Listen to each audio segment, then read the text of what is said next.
Hello and welcome back to Spotlight by the Intelligence. I have today with me Christian Caicedo, aka Envious Audio, aka Lushpuppy DnB, one of my favorite podcasters on the planet. How you doing today, man? Good. How are you, man? Dude, I'm doing great. This is so exciting for me. I Oh, literally cut to like 2 years ago. I binged every single episode of Electronic Dance Money. You'll have to forgive me if the details are fuzzy because I've been doing the opposite as of late. And I felt like you had so much useful knowledge that you were just giving away freely that it warms my heart to be able to have you here on behalf of my work doing that for me. yeah. No, I'm super excited to be here, man. There's, the biggest thing I always struggled with expanding the podcast, which by the way, I'll talk a little bit about that before I even jump into this. For those of you who may not know me, I ran an audio. I mean, I still technically do run an audio engineering business doing mixing and mastering for EDM producers. I've started that in like 2019. And as a part of there's two ways I was going about trying to get new clients and new leads. It was going into the advertising space, which was tremendously helpful for me in my personal professional life, and has been majorly successful. And that was all just picking up a course, learning how to do it, applying it to my own businesses, getting a couple of clients, adding that to a resume, and eventually getting a job in a really, really good place. So it was that, and then doing content through the podcast, my podcast, Electronic Dance Money, which the whole premise of that podcast was to teach EDM producers the business side of the industry and the stuff that people don't talk about, which is like, people have been led to believe for years, and this was primarily when I was first starting as a producer, in like 2012, 2013, the big thing was like, oh, you just need one song. Just always live in the studio, be in the studio. All you need is one song that goes big and you've got it made. And this was the time when like Animals came out and you saw the rise of Martin Garrix. And so that belief was just like, it was really solidified. And that was probably the biggest lie ever told in the industry. And it's becoming even more apparent that that is a complete lie. I know huge producers. I mean, names that I could drop that most people would know, household names. They're part of record labels and they struggle to this day to maintain relevancy and even like just get by with just writing music. And so you can't just write music now. You have to be doing other things to that kind of build up this whole brand image of yourself, and get your name out there. And so that was the whole point of like starting this podcast in 2019, was to teach the weird unknown side that people don't know about. And the thing I always struggled with that podcast in terms of that was a grassroots movement with that podcast. I mean, I released the first 3 episodes in like June of 2019. I released 3 episodes at once that had been pre-recorded, and then I was trying to get a guest every like I wanted to do a guest interview every episode and do it every 2 weeks. It was very hard to find good guests. So it started to turn into a solo podcast and a mixture of guests. And I wasn't sure how the solo stuff would go. And it ended up doing well, but I'm not kidding. I did like no advertising. I think I only ever did 1 interview, maybe 2 podcast interviews with other people. And that was towards the end of the podcast.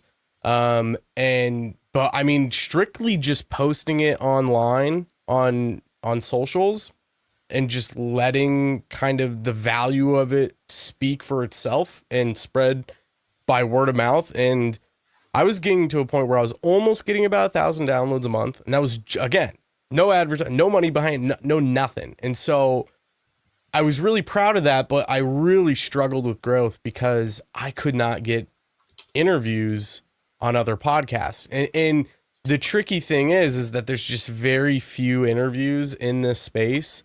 In the space that I was trying to play in. There's a lot of podcasts now where, there's a few people in the EDM scene, electronic music scene, who they're just interviewing big artists. And I don't think that would fit the bill for what I'm trying to do. I was trying to reach to producers and not necessarily the general audience of electronic music enjoyers or fans. And so you hitting me up, it's just, I was telling you before the show, I had another buddy who hit me up, I think the day before, and he's starting a podcast, and he's like, hey, you want to be a guest on it? And I'm doing an interview later tonight for that. So it's like, it was just, I missed the mark by a couple of years of like getting some extra interviews that would have been tremendously helpful. So it's a lot of fun to be interviewed on other podcasts after doing hundreds of hours of my own interviews, and then talking to essentially myself into a microphone. You know, I always say everything that I would say on the show was like, it's me reflecting and talking to my old self, and just trying to like reach that kid or that person that is just, you know, they're a year in, 2 years in, and they might have that mindset of like, I just need to grind. I get that one side. It's unfortunately not that easy. It's not as easy as that. So yeah, I'm super, super excited to be here. I'm glad you took the leap and spoke to yourself, because I mean that reached me as like a producer trying to find my footing, and I feel like, you know, like X amount of years later, it's all starting to pay off. It contributes to this pool of mental knowledge and experience that I think a lot of people don't really know where to get. And so, like, you know, you talked about not doing advertising and stuff. I found the Electronic Dance Money podcast because I hunted for it. I was like, I need this knowledge, and someone out there has it. So, you know, to hear you out here talking to yourself and divulging these quote unquote trade secrets and whatnot, I think that it both like speaks to a willingness to give. And I've heard you talk about like the Go Giver podcast, which I tried to listen to and could not quite get into as much as yours. I think just it being a little bit more general as opposed to like the specific knowledge I was looking for. I have call it like, you ever seen like horse races? I had blinders on looking for exactly what I needed. With that in mind, though, it's like we live in a time of free information, right? We'd be ignorant not to like make our best use of it. And we also live in the age of like the independent artist now. So when you talk about the ability to get interviews, I couldn't possibly imagine hopping on this show and talking to myself. It's like I thrive on having guests, and I'm lucky to be part of an organization that brings the guests to me. It makes my job so much easier because I don't feel like I have the ethos to sit and talk to myself on behalf of some of these. So I guess what I want to ask starting off, since you led with such a great introduction, is when you talk to yourself on the podcast, where did that knowledge come from? Oh man, that came from like, so it came from running my own business. Everything you learn in running a business as an entrepreneur, you can directly apply to being a music producer. This is the thing that musicians and artists hate to hear. And it's unfortunate because this is probably the one thing that is holding you back from like going beyond where you're at now. Okay, so there are two types of artists realistically. There are what's now like been marked on the internet as like an industry plant, and it usually, that you see it, you can sniff an industry plant, you can feel when there's money behind an artist being shoved into your face on social media. It's very blatant, it's very obvious. Taylor Swift was an industry plant, Billie Eilish, another industry plant, Sabrina Carpenter, industry plant. Like, these are people who were like baked into the entertainment industry at a very young age, and through agencies and management, they were able to kind of develop this artist and this character and push them into the spotlight. Now, how much of that is them being an honest musician and how much of it is it being forced? I would say there is still some honesty to a lot of those people.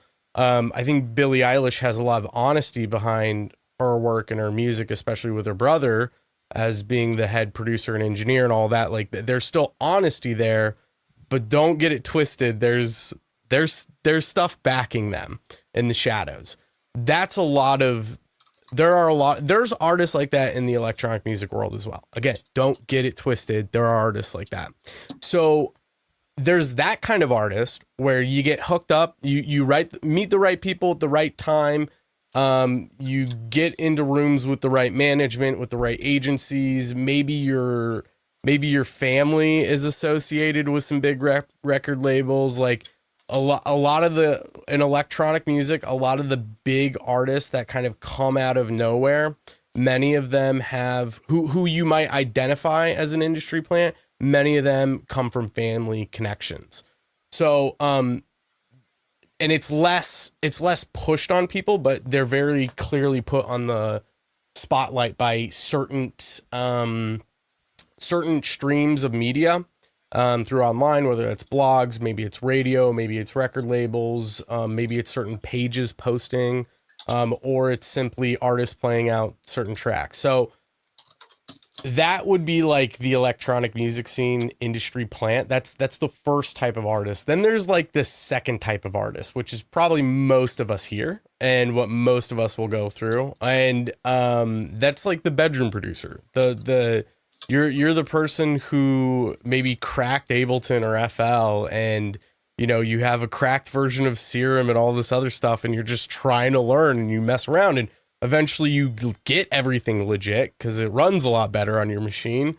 And you start putting tracks out, and it's like, it's a grind. You're just like the best way to phrase it is, you know, you're in a pitch black room with your hands out trying to find the wall where the light switches and turn it on and get that aha moment, and everything moves forward. And unfortunately, most of the time we'll be stumbling through that dark room until you finally find the switch. It doesn't come easy. It's very difficult. And so the thing that most artists don't want to hear is that you got to live outside the studio and treat your brand and who you are as a business. You're a business. Unfortunately, I'm sorry, I hate to tell you that as an artist, you are a business. You are a product, an agency, a management company, a record label. They are selling you as the product. And more, you know, management agency is mostly selling you as the product. The record label is selling your track as the product, but it's all coming from you. You are the product. You have to be able to market yourself. You have to have a brand image that makes sense. This all needs to be cohesive. There's not a single artist out there, unless you're fully independent. Maybe even those fully independent people, they're still treating themselves as a business.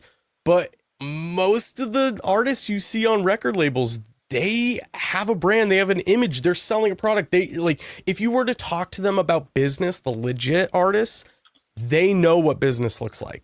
They know their expenses. They have business accounts specifically for the artist's name that they have credit cards for, bank accounts for, and they do taxes for.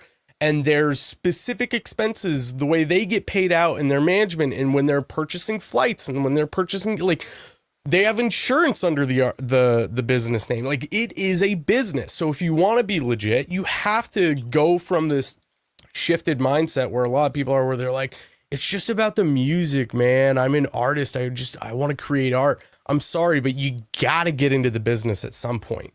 And you know, there comes a time where you manage a lot of the business stuff yourself, and eventually that could get handed off to management or agency stuff. And this builds into my first book suggestion to everyone, which would be the E-Myth Revisited. Fantastic book. And it's essentially about how you build a business from the ground up before you even open your doors or launch your website or sell your product. You need to read this book and like structure your business in this specific way. And it's the whole idea of the book is about how to build a franchise and what makes McDonald's so successful. It's because every time you step into a McDonald's, you know exactly what to expect. It doesn't matter if you live in Washington or if you live in Florida or if you live in Wyoming. It doesn't matter. The layouts are the same. The menu is the same. The outfits are the same. The bathrooms are just as clean as the other one. They're all the same. The back of the kitchen runs the exact same way it does in Wyoming as it does in New York. It doesn't matter. And that's the whole way you need to structure your business. Now, this is probably going a step too far in the direction you may need to go.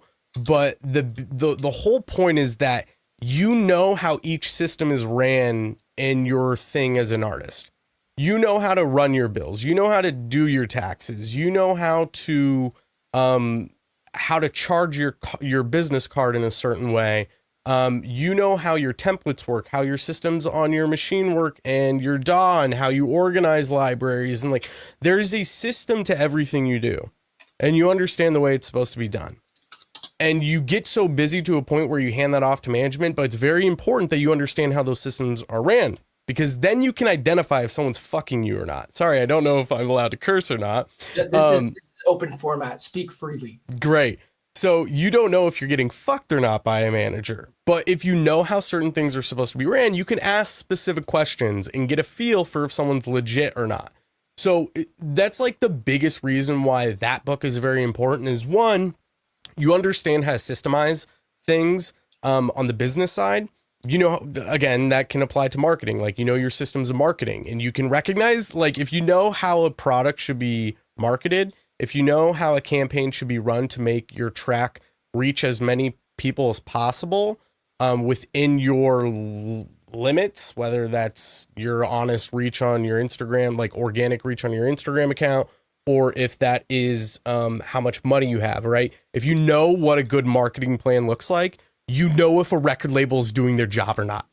If a record label is taking 30% of your track or more, which a lot of them do, they damn well better have a good marketing plan in place for you to reach the right audience. The entire purpose of the record label is that they are the people who open you up to reaching the audience you need. And if you know what that's supposed to look like, you can tell if the label's not doing their job, and you can either check them off the list or and now check them off the list saying, yes, they're good, or you can put an X on them on the list and say, do not release with these people at all. There are many labels who release 4 tracks in a day. That's not good for you. You should not be releasing with a label who's releasing 4 tracks in a day. So, like these are the things that are vitally important for you to understand as an artist, and why you should shift into understanding the business side of the industry, and why you need to treat yourself as a business. The more you treat yourself as a business, the more serious you're going to get, the more serious you look at, or the more serious management will look at you. Agencies, record labels, they'll see you as being a legitimate player in this game, and they can make deals with you. So that's like number one of why you should focus over on the business side of things and treat yourself as a business. Sorry, stop. You're like 60% artist, 40% entrepreneur. Okay. And the way I got here was because I was running my own businesses, and I was reading a ton of books, business books, and I was applying it to my business. I was trying to market my business. I was trying to get clients, and I soon realized, like, this is the same. It's the same thing. Being an artist and trying to promote yourself and get reach is the exact same thing as owning a shoe store and trying to get people to come into your shoe store and purchase, right? The only difference is they can listen to your track on their phone through Spotify. So it's like, how do you get them to do that? And that involves a lot of other, shadowy things that you're not taught, which is, how do you build an email list? How do you nurture that email list? How do you run an advertising campaign? How do you organically reach people that's honest, that gets them engaged? How do you, these are all questions you need to ask if you want to be pushing yourself in the right direction. And again, I reemphasize, because a lot of people will say, well, I don't want to do that, I'll just release through a record label. Okay, well, how do you know if the record label is good? If you don't know how to market your own music, then you aren't going to be able to recognize what good marketing at a record label looks like. Cool. I can speak to that effect a little bit, because you said a lot of stuff that I want to unpack and dig into a little bit, but I just want to kind of mirror with some personal experience, right? So one thing that you said that really stuck out to me was that everyone thinks it starts with a song. You get a hit and things just take off from there. It's like, I'm working on 30 songs in my catalog. It hasn't happened yet. It's not enough just to put out a song. It's not even enough to put out a song that makes it into Audius's trending top 5 for 2 weeks in a row. It's like, there's a consistency to it that you have to keep replicating. Otherwise, your reach falls off, your Spotify listeners fall off. It's like an ongoing, ever-present thing. So I took some time to develop a catalog, and that didn't do the trick. So I took some time to develop an online presence, and that didn't do the trick on its own. So then I took the time to go out and network. And what I met was a lot of these people who were out there playing, getting shows, doing work, getting jobs, but still relatively unknown in the grander scheme of things because they were missing the other half of, having that track, having that presence. But ultimately, I think speaking to what you're saying, the gist of it is missing the business element of it. There's a dude in particular I just interviewed, Ryan Up, incredibly business-minded guy.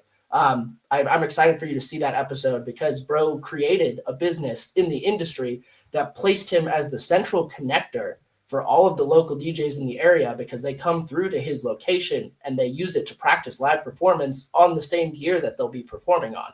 So he, rather than like focusing too much on the marketing of himself, what he did was he focused on the value that he could bring to others with his business. Like I brought you this practice space. I brought you this equipment.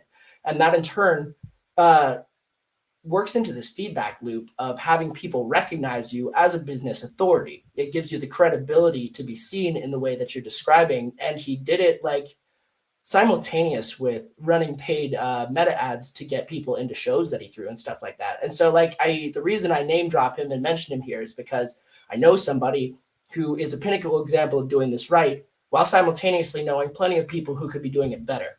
So, I mean, that's what we're here to do is help them do it a little bit better. I wanted to ask you a little bit about specifically what were you doing as a business that you read all of this business knowledge books on behalf of?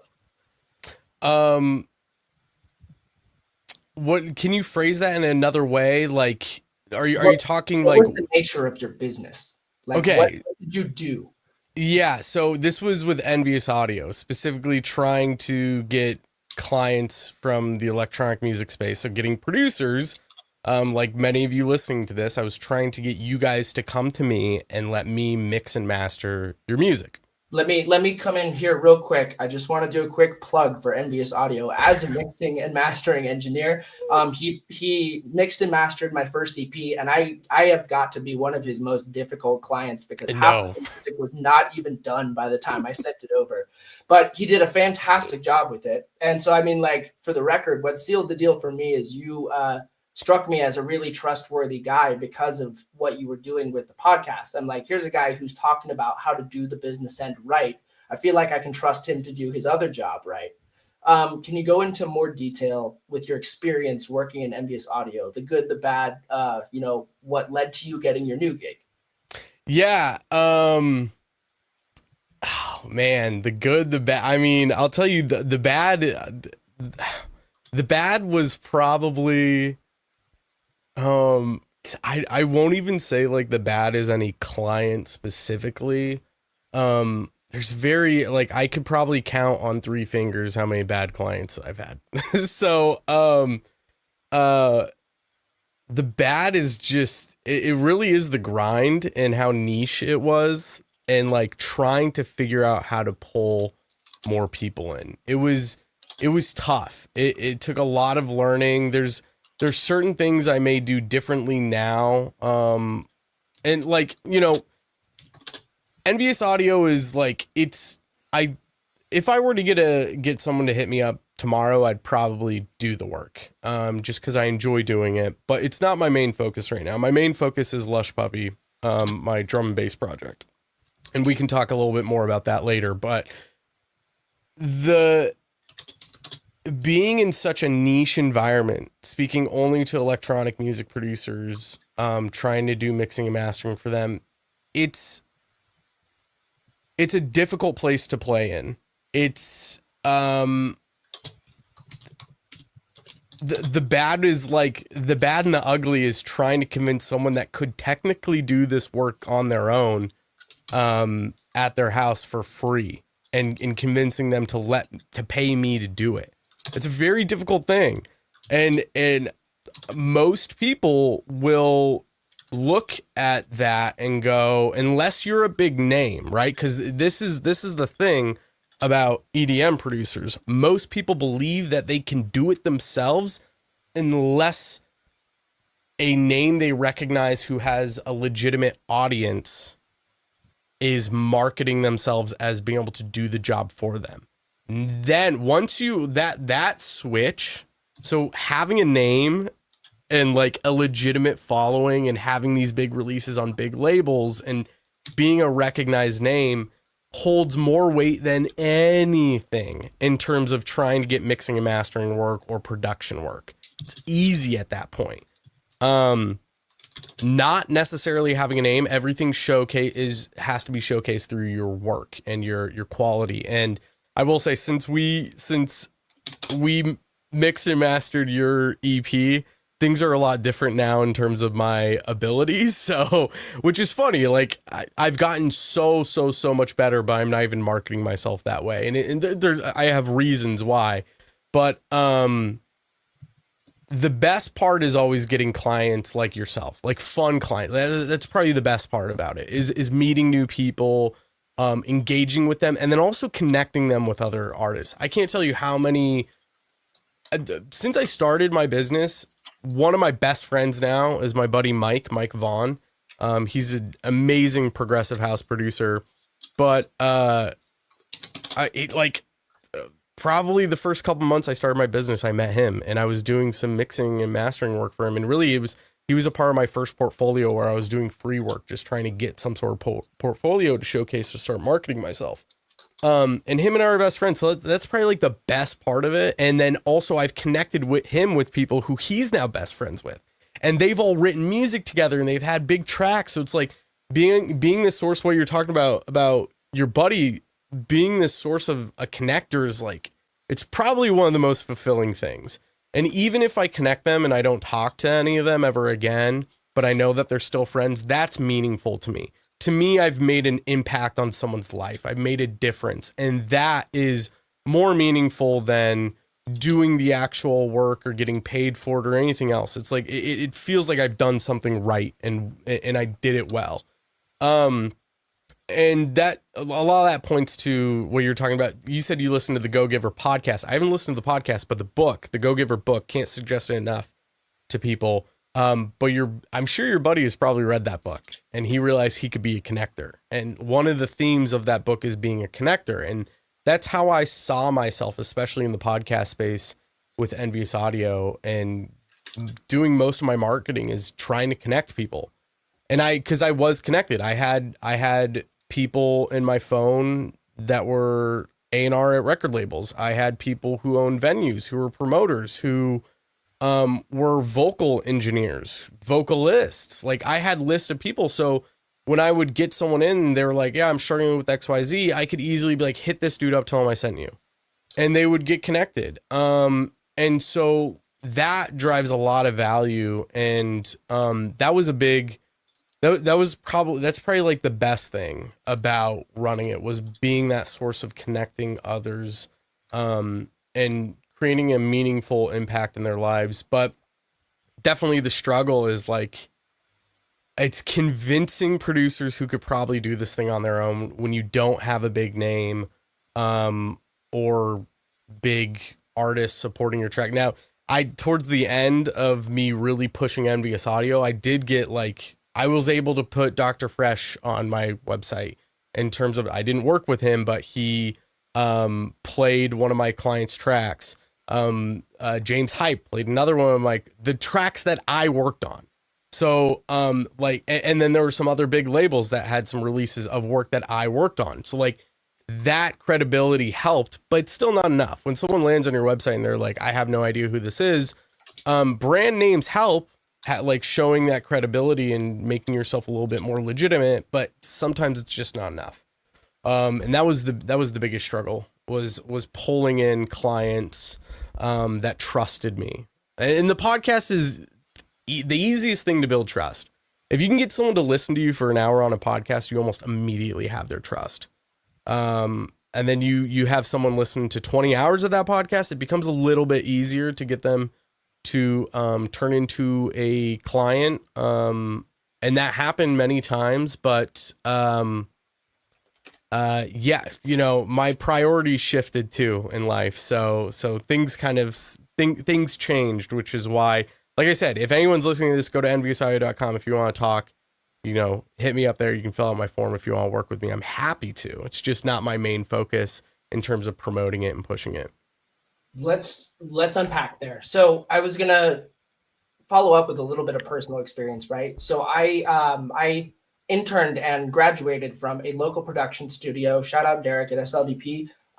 He brings in guest speakers every so often, and they're typically the people that the students want to hear from, right? AKA talent scouts. These are the guys who are going to be booking you, assuming that you've learned anything from being here, right? So like we had Bangarang, Ian Hiscock, some of the guys in our area who are booking these acts to come play at our local clubs and stuff like that. And they talked about how the first thing they look at is your Instagram. And they want to see, they want to see reputation. They want to see that you are being followed back by other people they know and respect, right? And so like you have this situation coming out very frequently of a super talented dude who's even very well socially connected, but that doesn't reflect on their internet presence. And then at that point they become invisible, right? So with all this mentioning you're doing of marketing, and like with a wealth of episodes that I personally listened to that discuss in detail how to do that, what would you say for anyone listening who hasn't heard either of these before, mine or yours? What is the basic way to start marketing yourself? What's most effective in your experience? So I am very hesitant to listen to heads of A&R or the booking agents, and I'm hesitant to listen to these guys about what to do in terms of marketing. But that's probably my best piece of advice for you guys is if they're trying to talk to you about marketing, I wouldn't listen to it because they're only looking, they're going to tell you the things that they look for in an artist that they can, I don't know if exploit is the best way, but they're looking for people with an audience. If you have an audience, they're going to come to you. And so the real question is, how do you build that audience? I'm going to tell you, I used to complicate this thing very often, and I struggled with building an audience, and I tested out so many different ways of creating content, and honestly, the content I should have been doing, I was too scared to do. I didn't know how to approach it. There's a lot, like I got too obsessed over perfectionist things. For instance, like my podcast is all audio. I should have been doing video. I probably would have gotten more engagement with video. Why didn't I do video? Because at the time I had an apartment with a shitty background. I took that too personally and I didn't want people to see that. In hindsight, I would have said, fuck it. It doesn't matter. This speaks to who I am and people want to know who I am. They want to see the authenticity. So authenticity is by far the biggest thing. Now, how do you play into authenticity and market it?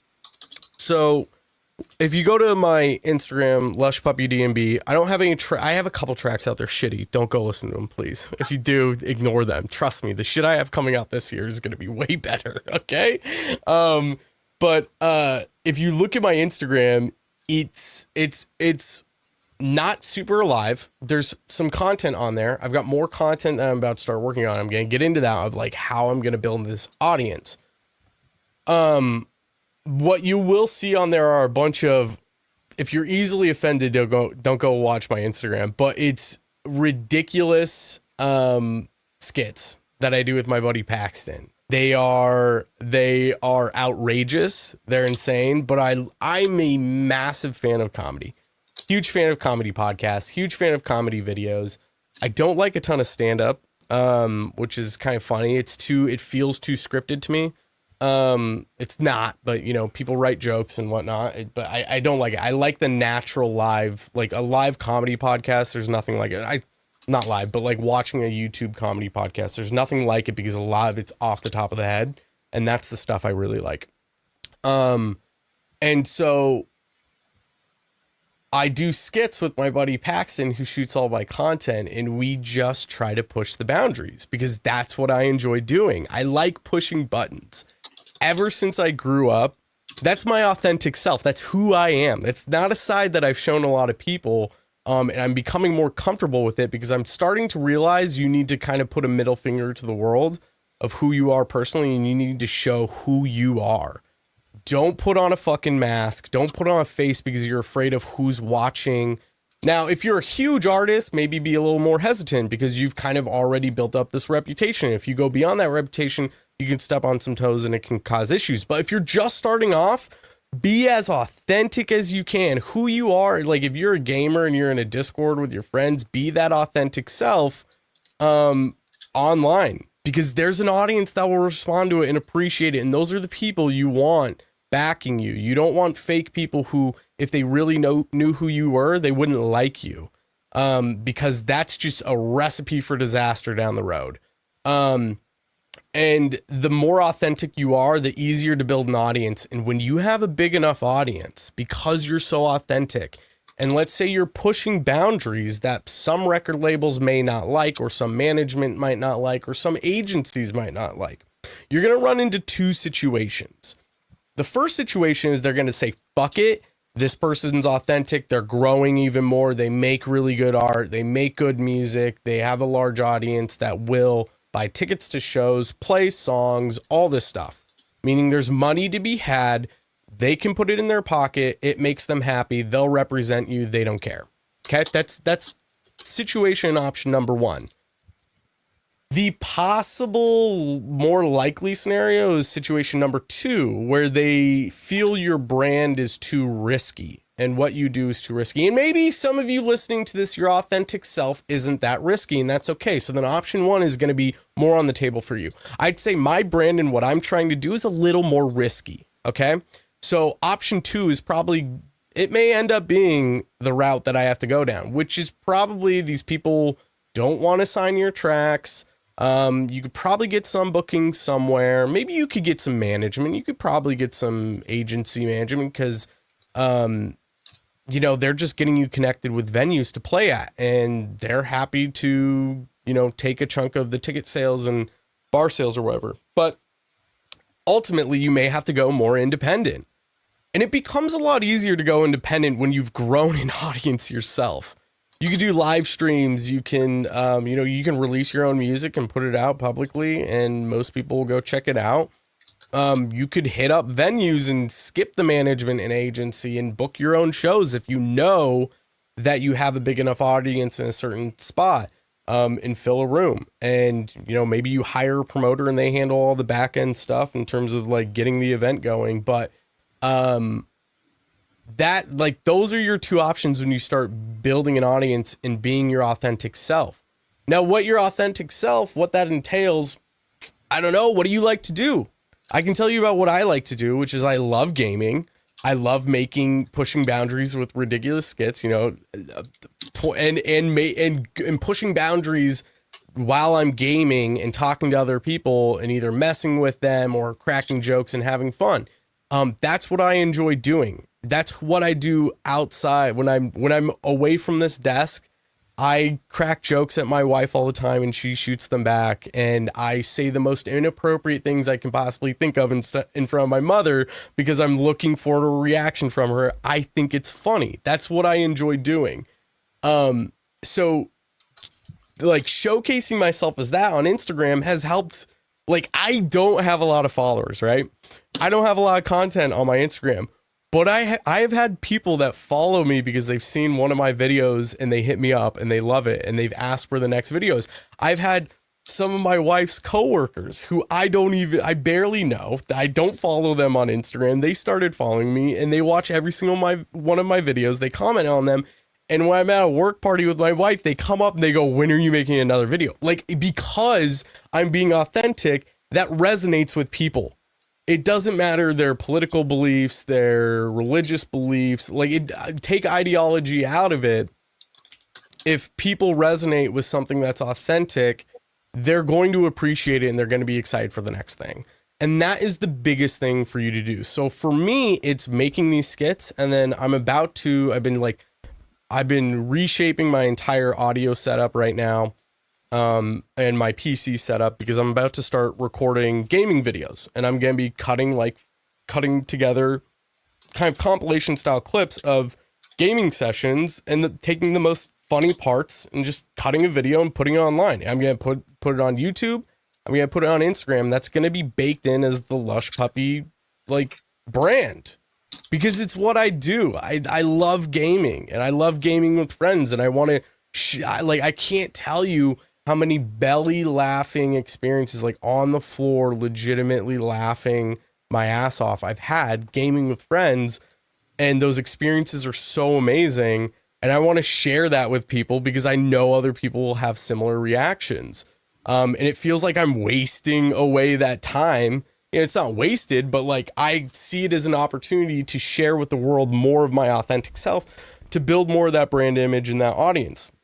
And the second you personally are building that audience, and it's not a record label getting you onto a playlist, or them sending your song out to an email list, or them making a post on social media, once it's you building that and you own that audience, like the bargaining chips kind of shift. It like the labels and the agencies and the management, they don't necessarily have all the cards in their hand, right? You have the cards. You have the control. You can say yes or no to people because they are going to be the ones that approach you. Now, maybe not necessarily with record labels, like agencies and management will reach out to you. Record labels, if they know who you are, will probably be happy to say yes to your record, so long as, right, we're talking about option one, which is where they see your brand is safe. Or maybe it's a little risky, but they're okay with it. If option one works for you, then great. You can do that all day. If you've built that audience, you're going to have no problem marketing and keep building an audience as long as you're authentically and consistently putting out content and showcasing who you are. But then you always have option two, right? If you're going to be a little more risky and that's who you are and you want to push that, then if you're building an audience, you can do it independently. You just have to make some smart business decisions on how you're going to monetize that and what you would like to do. Which, because, I mean, for me, like, ultimately, if I'm making gaming videos, I'm probably going to end up streaming at some point, right? Now, what am I? Am I more of a streamer or more of a musician? Or doing both? And guess what? I don't have to lean on a record label to make me money or an agency to book me shows to make me money. No. I still have this streaming. COVID happens. Well, it's fine. All right, whatever. I'll stream the whole time. I'm still making money, right? You don't have to worry about these things that get in the way. And this was the whole point of the podcast, Electronic Dance Money. And this is the thing that I've been trying to teach people is like, you need to start thinking of ways that you need to shift to make yourself, I guess, more risk averse. Like you're not worried to take risks because it won't affect you, or if there's a large scale pandemic or something happens where you can't leave or whatever, like you're not in a bad, like if you're reliant entirely on travel to make your money by being booked at shows, that's going to be a problem if you can't travel, right? Now you're panicking. How are you going to pay your bills? How are you going to take care of your family? How are you going to do certain things? If that's how you're making all of your money. So you need to be thinking more outside the box, more like an entrepreneur. And for me, it's being this authentic self of creating these videos, doing YouTube gaming clips, and then probably eventually streaming at some point. Beautiful breakdown. I would love to come into that with a little bit of personal experience, right? Mm-hmm. So I just want to say for the record, it is a delight to see you moving into the adult humor space. Mm-hmm. As somebody who spent a little bit of time there, that like I feel deeply, like on a personal level, that artist number 2 route, right? So it's like for me, like when I started out, let me paint a picture for you, right? Imagine this dude freshly arrested, reapproaching music because all of the doors in his life just slammed shut. I spent 2 years not knowing if I was going to do like a long stint in prison. And like at the same time, I'm making this music to try and express myself, and I'm putting together like basic cover art, basic visualizers, doing everything I can to support this music in a way that seems like super serious and like this is me making music for the heart and stuff like that. And then, crickets, nothing, because I didn't have the reputation to back up music of that seriousness so I just started to actually, like, I hesitate to call it your recommendation. I heard about the platform Threads on your podcast and then proceeded to pick it up months later, right? And I just started speaking from the id brain, like posting out-of-pocket adult humor as a way of both expressing myself and like pushing my my data into the advertising circuit. It's a feedback loop that draws people in. They see a joke I made online, and they might feel so inclined to check out my music, right? And that to this day has become what I'm best known for, probably even better than my music, if I'm being honest. Yeah. And so it really, there is a truthfulness to it too. If you are not an industry plant, if you are a homegrown bedroom artist and you have no audience to speak of, it's vital to do something to set yourself apart, even if that means taking the risk, even if it means people are going to look at your content and the wrong people are going to be like, ugh, I'm not touching this guy. Yeah.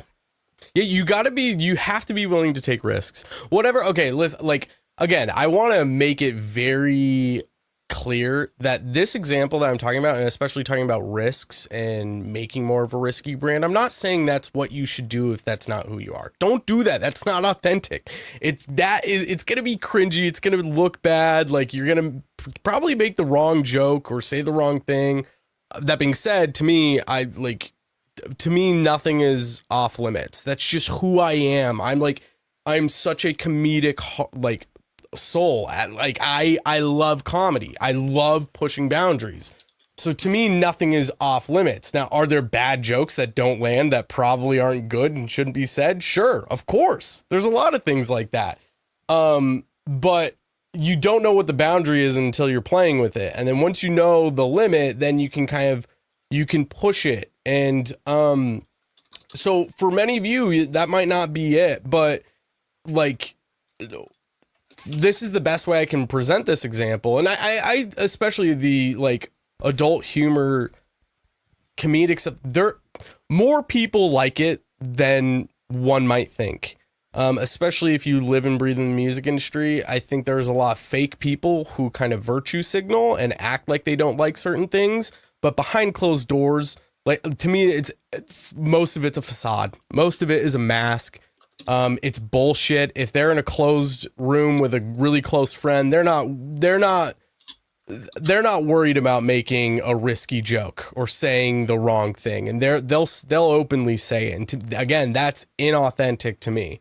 Now, if you have moral beliefs in terms of saying things publicly, maybe you could have an argument for why you wouldn't go that route.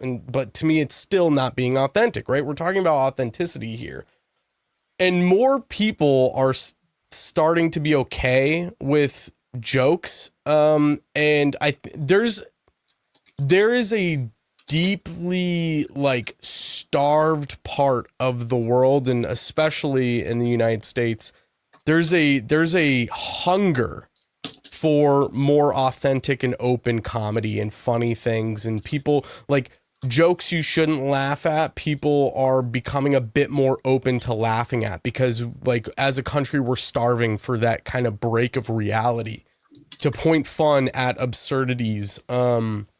And so that's why I'm willing to kind of push the boundaries there more, is because I see it as something that people want more. The market is wanting it. I feel I can deliver it. I've had some hilarious moments. It's just something that I really want to pursue, and I see an opening for it. And now again, let's talk about if you're wanting to go that route that I'm talking about, this risky joke route, you got to be willing to offend. You're gonna offend some people. You're gonna make people upset. People are gonna, and they'll let you know, publicly. And so you got to be okay with that. You got to be okay with, later on down the road, as long as you're still being your authentic self, people are gonna say no to you because of who you are as a brand.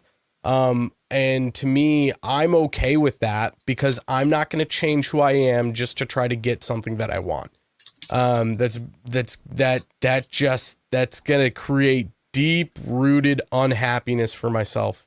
The kind of sellout, think about selling out your soul is not good. It creates chaos, in your life, and you may not feel the chaos now, but you'll feel it later. So that's why, and to me, that can translate to any authenticity. If you are inauthentic, it will create chaos in your life personally. This is not even necessarily professionally, but personally. You're going to invite the wrong people into your life as friends, as partners in a relationship. You're going to probably teach your kids the wrong things. You're going to it will create issues in your personal life if you are inauthentic. So, and if you're inauthentic and show that authentic self, that's when it gets really bad. So, that's why I'm the best thing for you to do in terms of marketing is to just be unapologetically yourself, be as authentic as you can, and showcase that in your content. If you like to draw, do that. If you like to cook, showcase that on your artist profile. It doesn't matter as long as you're building an audience.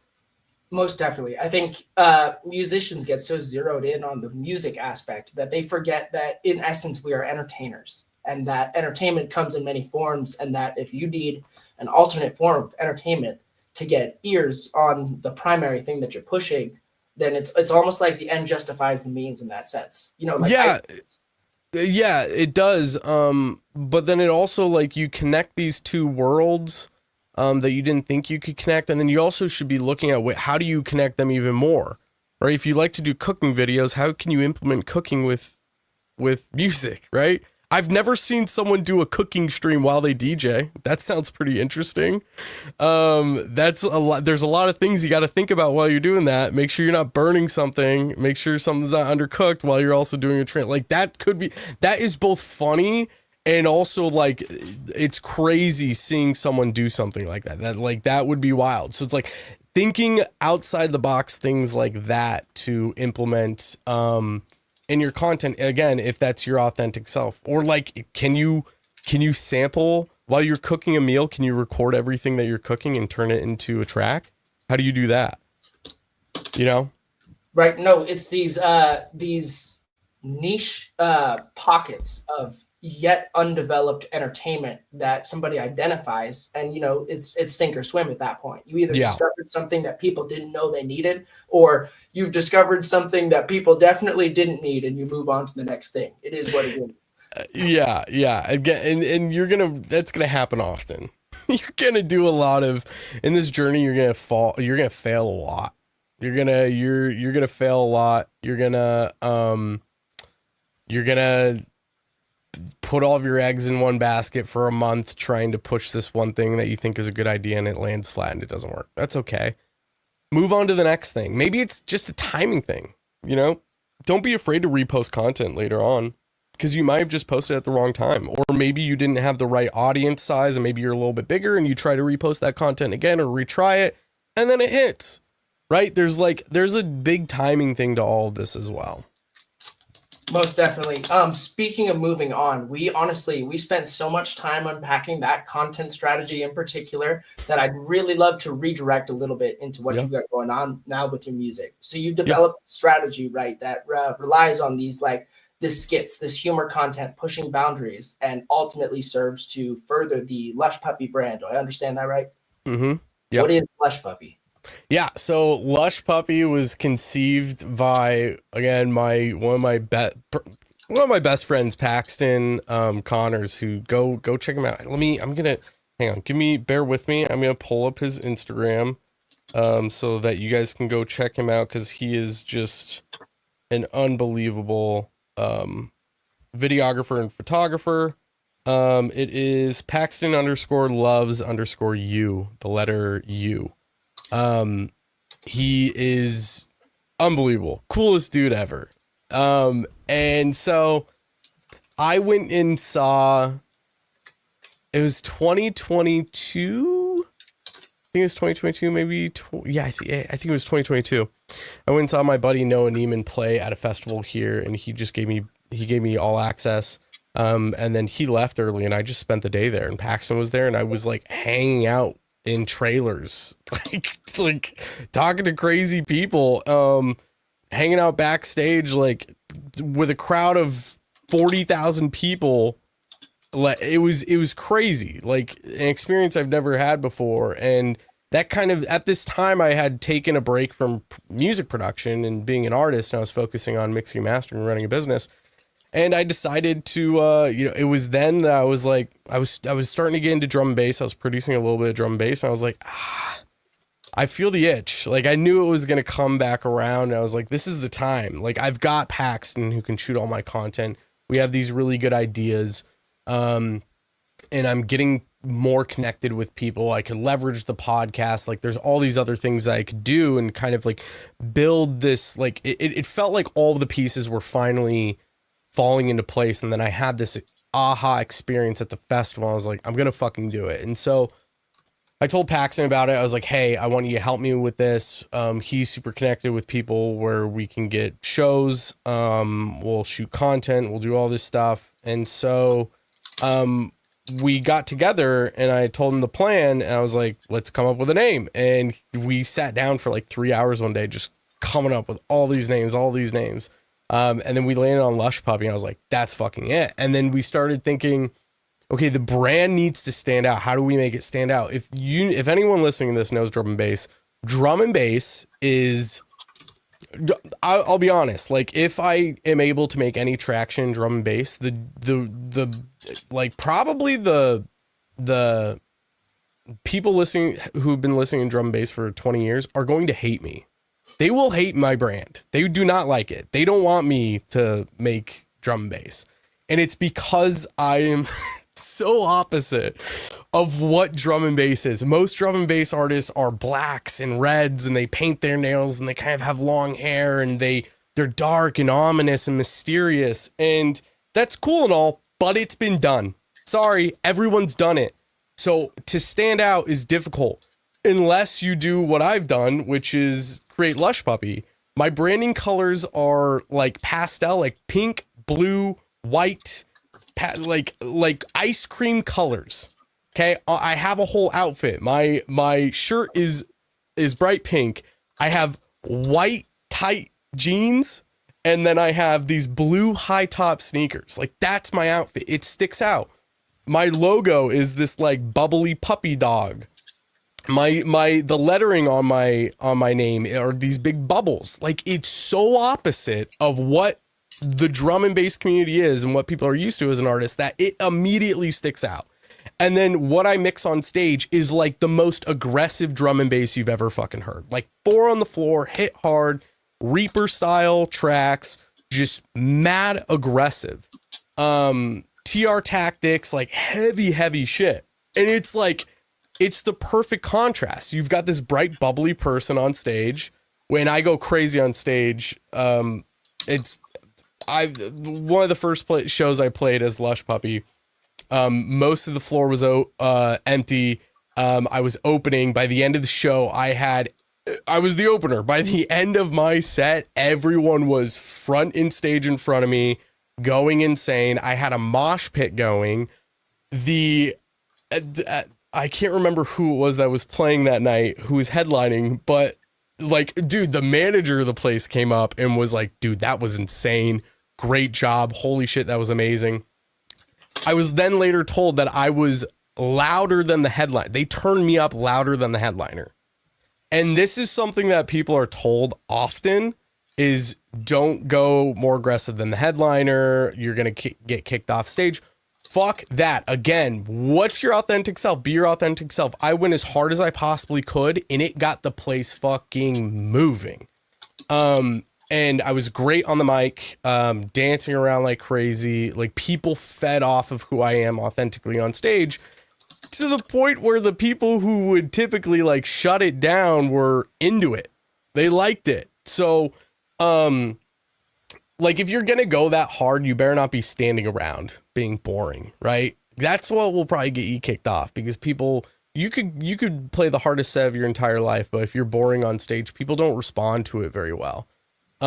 So like that's the entire brand, in and of itself. These funny comedy videos, bright colors, bubbly personality on stage, but contrasting with writing dark music, playing dark music. But then I also create a lot of like poppy stuff. Like I'm mixing this drum and bass world with like the current stuff that I'm making with more like 2014, 2015 electro and progressive style stuff. It's a little bit different than what people are posting today. And again, it plays into the brand and I know it will stick out. So Lushpuppy was this idea that just my buddy Paxton and I had where we got to go aggressive. Like we need to stand out. We need to push boundaries.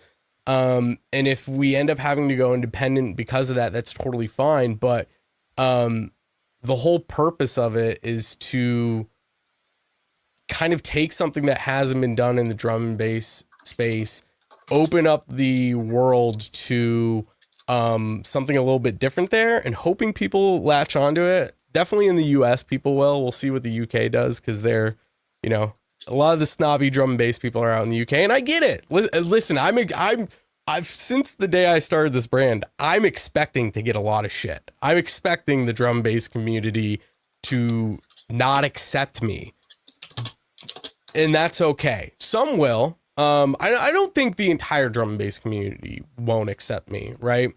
I think the videos I create will get them to accept me a little bit more. They'll realize that it's authentic, like who I'm being is authentic, and they'll respect it. But to me, it's like trying to bridge the world of people who don't listen to drum and bass. How can I attract them into this space? How can I grow the drum and bass community there? And also reach a wider audience that way, and through it, doing it with this brand image. And some of these videos I'm creating, I think I'll be able to kind of bridge that gap. So that's essentially what Lushpuppy is. No, I like it. It's I really like especially how you've identified the way it does things differently and it stands out, right? Because I think some people need that spelling out. It's like they can see that something is different, but they don't know what the X factor is, so to speak. So to be able to let people know this is by intention, my logo, my content, versus the opposite polarity with the intensity of the music is all by design. This is a way to represent, you know, like I can also speak to this a little bit, right? It's like try and paint this picture of being like a goofy troll guy on the internet, right? And then when I hop on stage, I go hard. It's like I played Black Void, which is if you're not familiar, like super underground organization in my area that throws shows at like different pop-up locations, secret text list kind of stuff. Mm-hmm. And it's super cool. They have this like this mystique, this vibe. I got booked on a house show there, and I'm a primarily bass artist, right? So I was like, I'm going to make this the most dubsteppy house that I possibly can. Just like quick mixing, like 3 back-to-back bass house drops, no time to rest at all. Slipped in as much UKG, like garage bangers as I possibly could. Absolutely broke the rules, and people responded well to it. I didn't have a single person come up to me afterwards and be like, yo, that was too much, or yo, I didn't vibe with that. It's like I was playing alongside like, you know, some like minimal tech house artists, and they were doing a fantastic job. But when I popped up, I was like, time to bring the energy up a little bit. Yeah, you stuck out. It's being authentic, dude. This thing, authenticity is everything. The thing I hate that I'll get often from producers who are starting to DJ, and maybe they book their first shows. They're like, hey, I'm playing for so and so. They do this kind of music. What should I play? Or is it okay to play that? You should never be asking, is it okay to play XYZ? Unless it's the headliner's track, do not ever play. Like, that's just disrespectful, right? That's obvious. Don't do that. But the last thing you should be asking people is if you can do something. Fuck that. They're not your mother. They're not your father. You're an adult. You make your own decisions. Okay. If you want to do something, do it. If it's authentically yourself, fucking do it. Just do it, man. Not to get into Nike's damn Shia LaBeouf.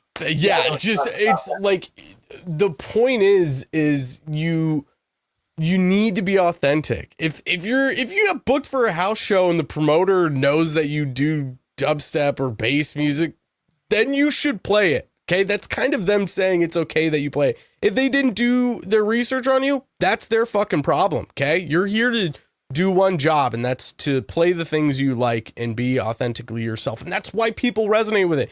Even if they don't listen to that, they might be into it because you're being authentic. So, yeah, it's just, you gotta do what you want to do, and just, yeah, you gotta be authentic. I agree wholeheartedly. I want to dig into just a couple more general questions that I had. But honestly, we got so far into that ate up most of the time I had budgeted for this. I guess let me ask by saying, like, the music you're making, how are you doing it? What do you use to do it? What would you recommend for people who are trying to make music of this genre? Like, what's essential and key? So I think learning how to improv on the piano is like massively beneficial. So I would do, if I were you, I would do if you already don't know piano, I would do a lot of research on like learn your scales, learn your basic chord structures, and just like practice piano for at least 15 minutes a day. 15 minutes will eventually turn into 30 minutes and then probably eventually an hour, especially as you build up, like learn different techniques. How do you play arpeggios?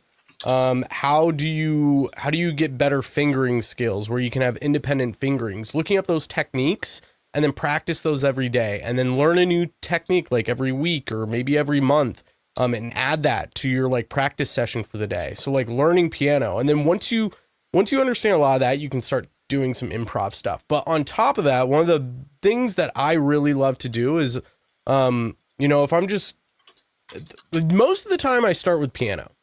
So I'll start with like 30 minutes to an hour of just like playing piano, just playing around. I'll do my practice session and then I'll play around with piano until I like find a chord structure I like, and I'll start to build off of that.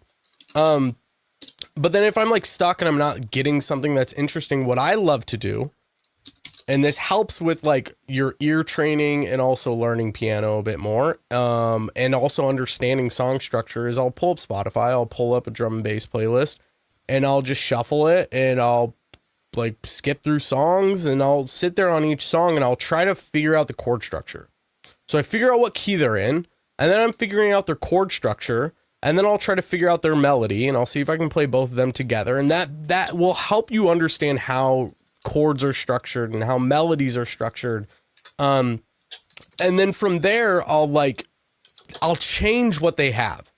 I'll change their chord structure. I'll be like, oh, I like this. Well, if I went in this key instead and I did that, and I'll play around, and then I'll find something. And once I find something, then it's really easy to build off of. So like, that's the biggest thing in terms of like starting tracks, and getting a bit more creative, and like it all starts with the chords and the melody. And dude, one thing I learned from my buddy Dave Reed, who's a part of Tritonal, is that he will write a melody for 6 hours. One melody for one song. So he's sitting there rewriting the melody over and over and over and over and over and over. And through that, maybe he adjusts the chord structure. And I've started to realize I'm not doing that now. I often would like write one melody and be like, that's it, we're going with that. And it's not the melody. I should have kept going, because when I keep going, I find something better and even better and even better. So like, spending more time on the like intricacies of writing a melody and understanding how to write a melody in different modes and all of that, and structures of a melody, and like spending hours just trying to find the best melody is one of the best ways you can stand out and like find really good things to put in your track. Now, the second thing with that is sound design. So many of us are stuck on Splice, and I get it. It's easy. It's a good way to learn sound design, but you need to like, trust me, if you want to stand out, you need to be designing your own sounds. I used to use Splice, and I was, don't get me wrong, I still use Splice. I'll still find sounds designed by other people, but I'll tweak them to where it fits what I'm thinking. Like if I can't design a sound and get it right, or find one that I like, then I'll find one that's close, and then I'll adjust it until I have it where it's at. But sound design is by far, like, it's something I've obsessed over. I'll shout out Centorial.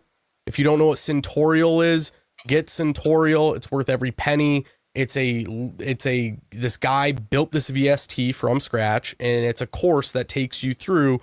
You start off with literally one knob, flipping from a saw wave to a square wave. And you like have to do testing, and you have to recreate sounds. And the VST, he adds new modules each lesson, and the VST expands and gets bigger, and there's bigger and bigger patches that you have to recreate absolutely from scratch. So it trains your ear on how to hear for certain things and sounds, and you can redesign any sound in your head. You can redesign any sound that you hear in a track If you go through this course, it's amazing. So having like dedicated sound design sessions, trying to design sounds in your own tracks, that's the biggest thing that I've done that's really started to shift my focus. I'm starting to go less and less to pre-designed sounds, or if I do go to a preset, it's ones that I've designed in my own sessions, and then I'll adjust them. But I've started to just sound design in the session because like I need the specific sound, and the best way for me to get it is to play around with it until I get it to where I want it. So I'm reaching less and less to presets made by other people or going to Splice. So those are to me the two biggest things that you need to do in terms of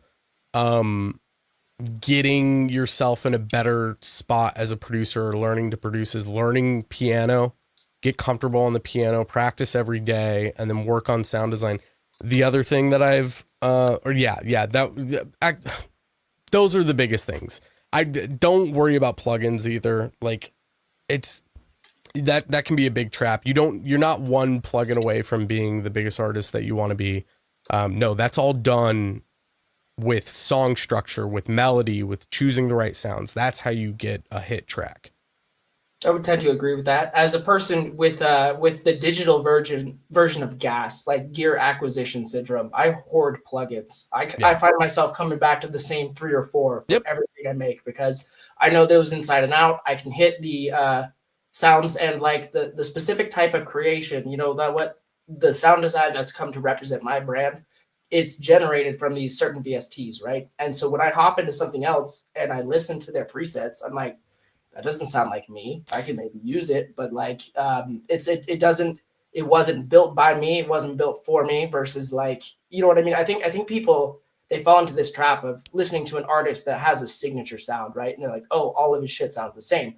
But that's the beauty of it, is you hear it and you know it belongs to that person. And it's like you get to watch their sound evolve over time, and you just don't see that replicated with entirely spliced built out tracks, right? You could if you're using a splice sample that is on the most most downloaded, like you could probably pick it out, right? Unless you're doing some insane processing. So don't, like, if you're very young in your career, that's fine. But like, play around with sound design. The sooner you do it, the better off you will be in the long run, the more comfortable you'll be. The other thing too, because I find this happens with me, I'm pretty ADD, where I'd like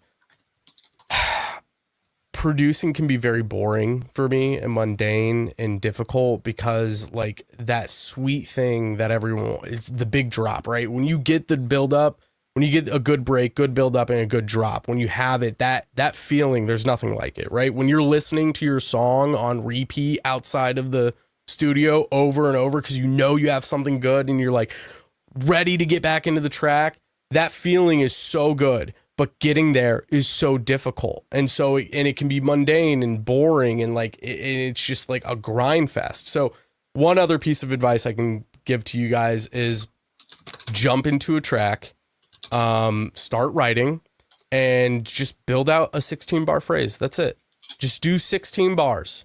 That's all you need to do. Make it as interesting as possible. Doesn't need to be a drop. Can be a break. Can be an intro. Can be whatever you want. And if you feel like there's something there, keep going. As long as you feel the momentum that you can keep going, keep going. The second you start getting bored, you should at least be doing 4 hours a day. 4 hours of producing a day. Like, if you want to be serious about it, treat it like a part-time job, okay? 4 hours a day. The second you get bored with an idea, close it, open a new idea, start over. Just keep doing that as many times as you can until you hit that 4 hour mark, and do that as often as you can. That was the biggest change that I made at the start of last year. I wrote probably 80 or 90 ideas, and I think full tracks that were at least like a minute and a half long, I think I wrote 40 or 50. Now, out of that, there's really only like 4 or 5 that I'm happy to release, but that's a lot of music. It's the most music I've ever written. And it was because of this process of like writing idea after idea after idea and grinding these 4 hours out And bear in mind, I had a child last year too in May. I have a wife, I have a full-time job. So if you're sitting there thinking that's a lot of time, just understand how valuable my time is. And I was also working with clients at this time as well, both in marketing and with Envious Audio. So multiple clients as an entrepreneur, full-time job, wife, baby, also doing music and hanging out with friends like gaming. I don't have a lot of time in the day. And I was also working out, going to jujitsu. There's a lot of shit that I was doing. Okay.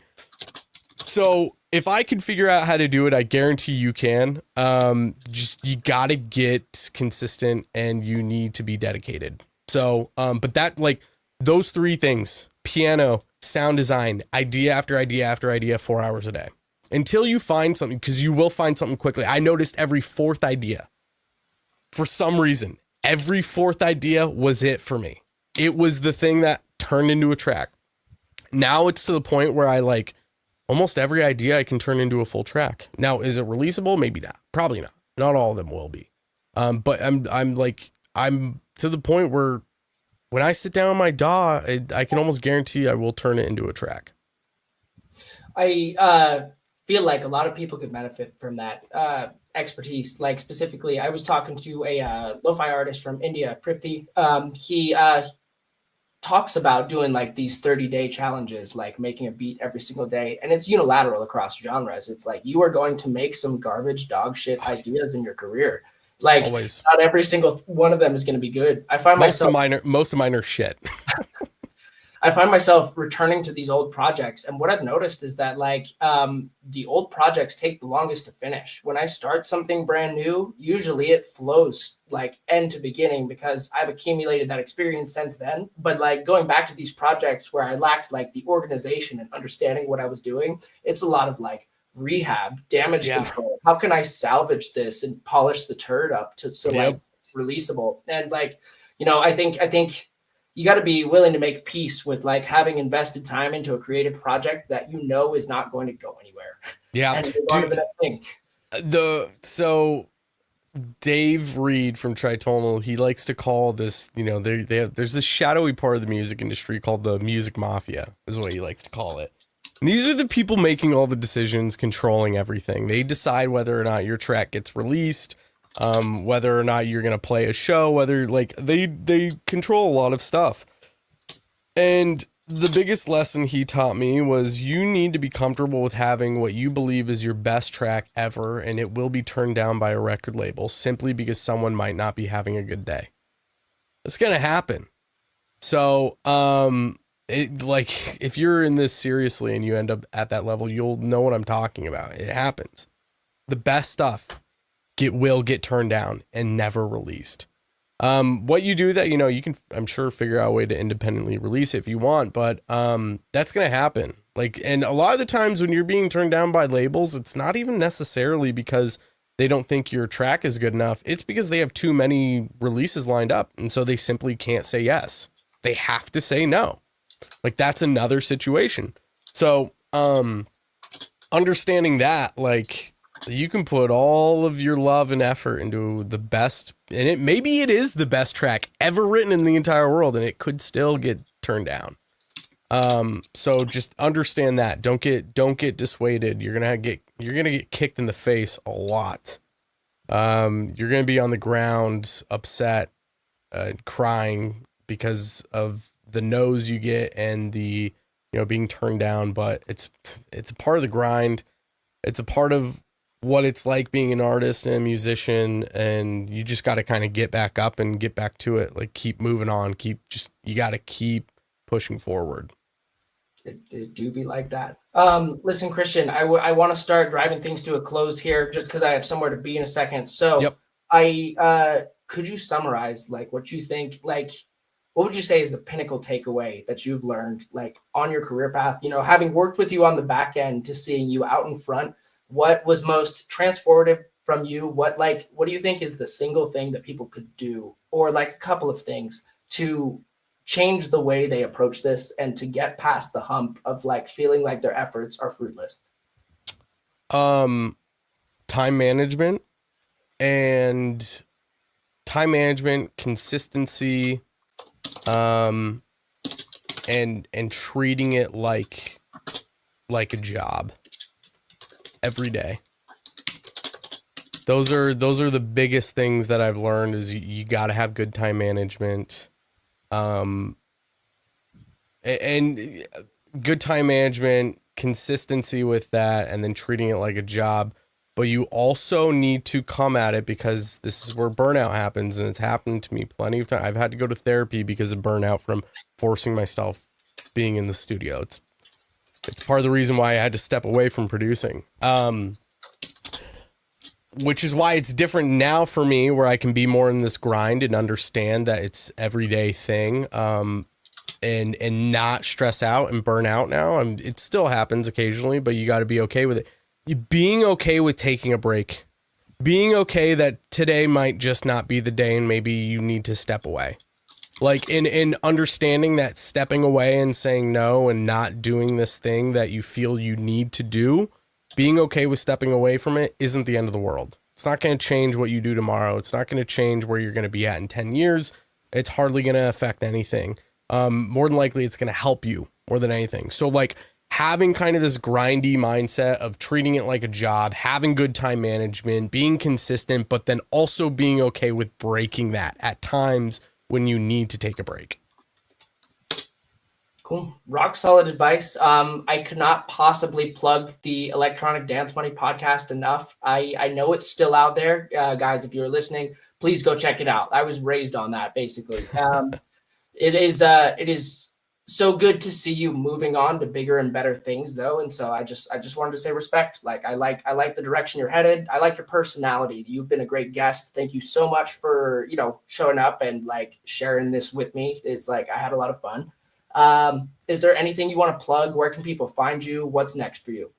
Yeah, Lushpuppy DnB is my handle on everything. Mostly active on Instagram. I don't even know if I have a TikTok. I avoid TikTok as much as I can, but definitely Instagram's where I'm most active. You can email me lushpuppydnb@gmail.com. Head to Envious Audio if you want mixing and mastering. You can hit me up there.